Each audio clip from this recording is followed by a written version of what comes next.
अजनबियों की दयालुता। एक बार की बात है, हंस नाम का एक गरीब लेकिन दयालु मोची था। हंस जूते बनाने में एक दिन कड़ी मेहनत करता था, लेकिन ऐसा नहीं लगता था कि उसके पास गुजारा करने के लिए पर्याप्त पैसा है। एक रात जब हंस अपनी दुकान बंद कर रहा था, उसने देखा कि उसका चमड़ा खत्म हो गया है। वह इस चिंता में सो गया कि अगले दिन वह और चमड़े के लिए भुगतान कैसे करेगा।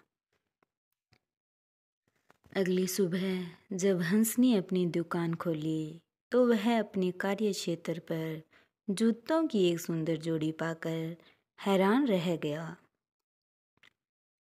उसने ये जूते नहीं बनाए थे, लेकिन वे इतने उत्तम थे कि वह जानता था कि वे एक भाग्य के लायक होंगे। हंस बहुत खुश था और उसने जूते बेचने और अपनी दुकान के लिए चमड़ा और अन्य सामान खरीदने के लिए पैसे का उपयोग करने का फैसला किया। उसने कुछ दिन इंतजार किया, इस उम्मीद में कि जूतों का मालिक आएगा और उन पर दावा करेगा, लेकिन कोई नहीं आया। हंस ने जूते बेच दिए और पैसे का इस्तेमाल चमड़ा खरीदने के लिए किया। अगली सुबह उसे अपने कार्य क्षेत्र पर एक और जोड़ी जूते मिले। एक बार फिर वे उत्कृष्ट रूप से बनाए गए थे और वह जानता था कि उन्हें अच्छी कीमत मिलेगी। यह सिलसिला कई रातों तक चलता रहा।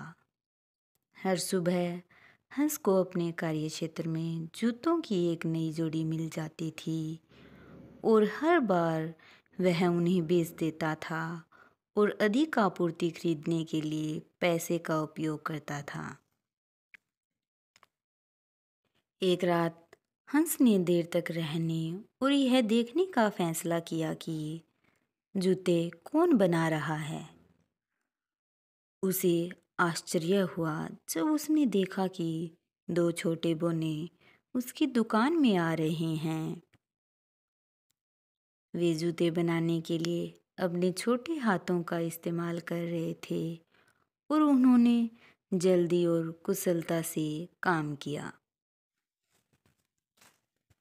हंस चकित और आभारी था और वह जानता था कि उसे बोनों की दया के लिए उन्हें चुकाना होगा। उसने उनके लिए छोटे छोटे कपड़े और जूते बनाए और उन्हें खोजने के लिए कल्पित बोने के लिए छोड़ दिया। अगली रात जब कल्पित बोने जूते बनाने आए तो उन्होंने कपड़े और जूते देखे जो हंस ने उनके लिए बनाए थे और वे बहुत खुश हुए।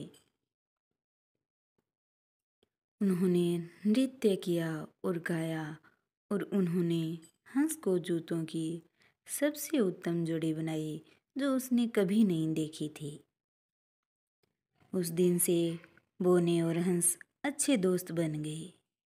कल्पित बोने हंस के लिए जूते बनाना जारी रखते थे और बदले में हंस ने उनकी देखभाल की और यह सुनिश्चित किया कि उनके पास वह सब कुछ है जिसकी उन्हें ज़रूरत है।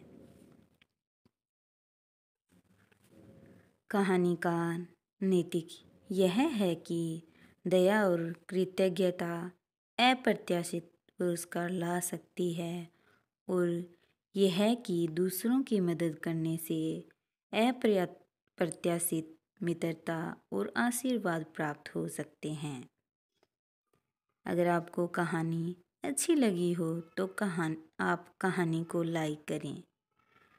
अगर आप हमारे चैनल पर नए हैं तो सब्सक्राइब कर लें। वीडियो पर कमेंट करके बताएं कि आपको कहानी कैसी लगी। बेल आइकन को प्रेस कर लें ताकि हर नए वीडियो की अपडेट आपको मिलती रहे।